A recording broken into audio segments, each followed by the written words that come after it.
Hallo, ich bin die Fabiola. Und ich bin die Anna und wir sind hier im Zentrum Johannes Paul II. In Wien. Genau, und wir wollen heute über ein Thema sprechen, die Einsamkeit. Und wir glauben, das ist eigentlich ein schwieriges Thema, weil das nicht jeder gern zugibt, dass man mal einsam ist. Weil es hört sich so an, dass man unbeliebt ist, dass man keine Freunde hat oder Genau. das ist so.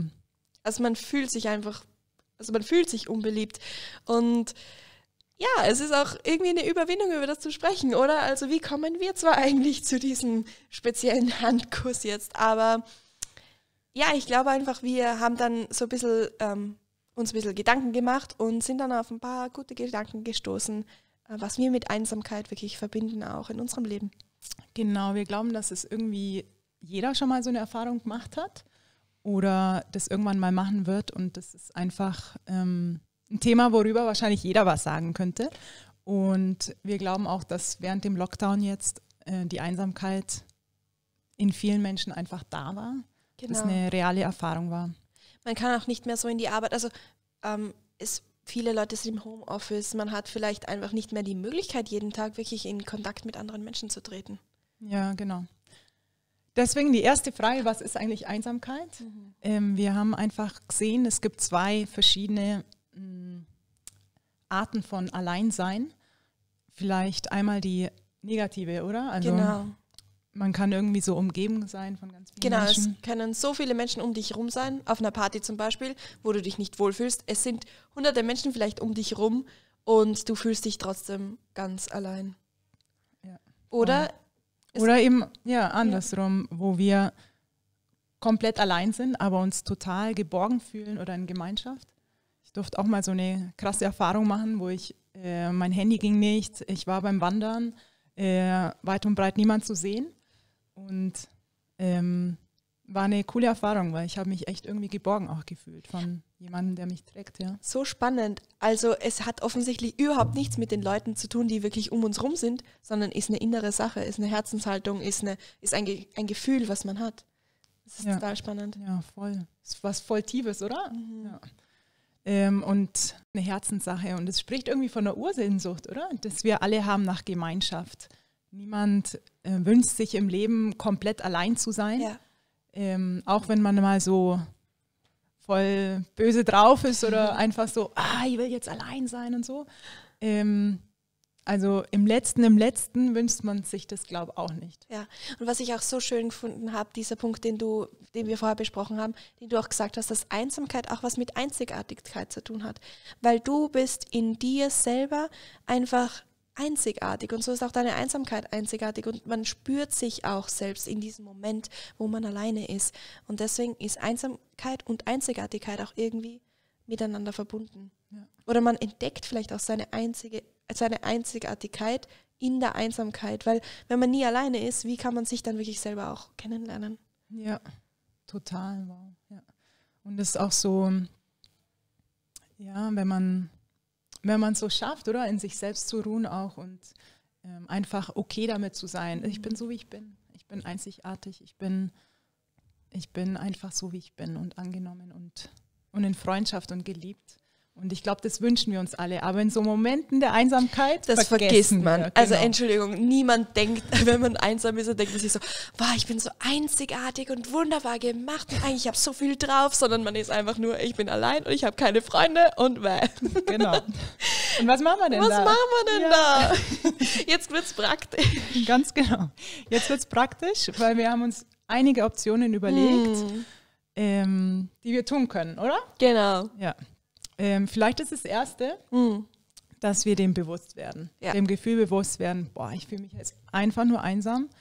Und ich glaube auch, wenn wir bewusst werden, dann bekommen wir so einen Freiraum, so eine Art Abstand vom Gefühl und können das irgendwie so nehmen und überhaupt eine Option haben. Ja, voll. Und ich muss ganz ehrlich sagen, es ist wahrscheinlich nicht besonders gut. Meine erste Option ist meistens der Kühlschrank. Da bist du, glaube ich, nicht allein. Ich mache mal die Tür auf und schaue nach, was ich nicht habe. Also, mein Food, gute erste Option. Aber vielleicht gehen wir dann doch noch weiter. Ganz genau. Ich glaube, da geht es vielen so. Und ja. Und was für Optionen gibt es noch? Vielleicht ist auch eine Option, einfach mal jemanden anrufen Ja, es ist zwar schwierig aus diesem Blick von einem selber, also dass man so selber in sich irgendwie auch zentriert ist, weil man sich auch komplett einsam fühlt, da rauszukommen. Also einen Blick zu erheben und wirklich zu sagen, boah, ich rufe jetzt jemanden an, den es vielleicht schlechter geht, oder? Ja, voll. Also ich kenne das 100%ig und vor allem, ich bin dann immer, also ich mache meistens schon den Schritt, dass ich mir denke, so, ich rufe jetzt jemanden an, ich gehe das jetzt an und dann will man halt die beste Freundin oder die nahesten Freunde anrufen und dann haben die alle keine Zeit oder die erste und die zweite Person hat keine Zeit und für mich, was mir dann geholfen hat, ist dieser Schritt, nein, ich gehe noch weiter und wir gehen die Kontaktlisten durch und man schaut, wer steht da drin und wahrscheinlich ist es nicht die Person, mit der man gerechnet hat, die man dann sagt, wow, mit der habe ich schon so lange nicht mehr geredet oder wow, die würde ich jetzt einfach gern sehen, ob es jetzt über Skype oder Teams oder FaceTime oder whatever ist oder auch Face-to-Face, wenn es möglich ist oder auch nur übers Telefon und das sind oft in meiner Erfahrung die Menschen, denen es dann auch selber auch mehr bringt, die vielleicht sich auch gerade einsam fühlen und man dann einfach gemeinsam sich einander nähern kann, auch wenn man sich vielleicht gar nicht nah sein darf. Ja. Genau.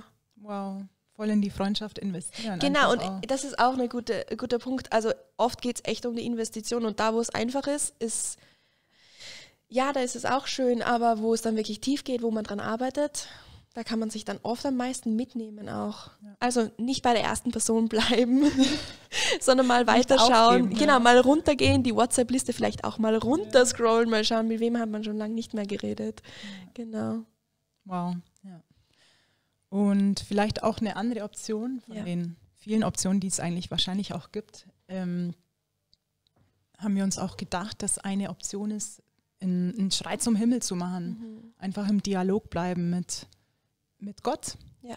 Also ich glaube an Gott und wir sind hier auch von der Gemeinde und versuchen uns wirklich, wirklich, wirklich von ihm stärken zu lassen, auch in Momenten der Einsamkeit.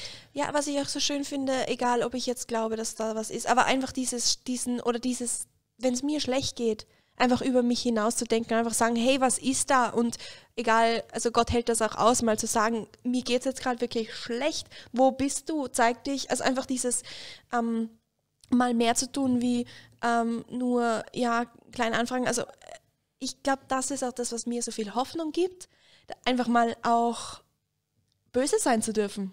Also einfach auch mal frustriert sein zu dürfen. Und das Leben ist einfach nicht nur Sunshine und Rainbows. Ja. Und ich glaube, das ist halt auch wichtig, dass wir das auch anerkennen.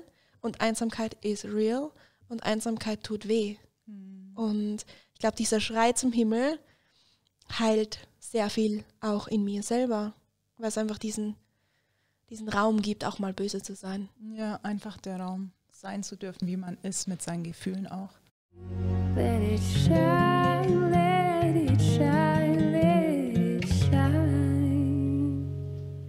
Ich habe jetzt auch voll viel wieder aus diesem Gespräch gelernt. Cool. Ja, danke dir, Anna. Danke dir. Und bis zum nächsten Mal. Frohe Weihnachten. Frohe Weihnachten.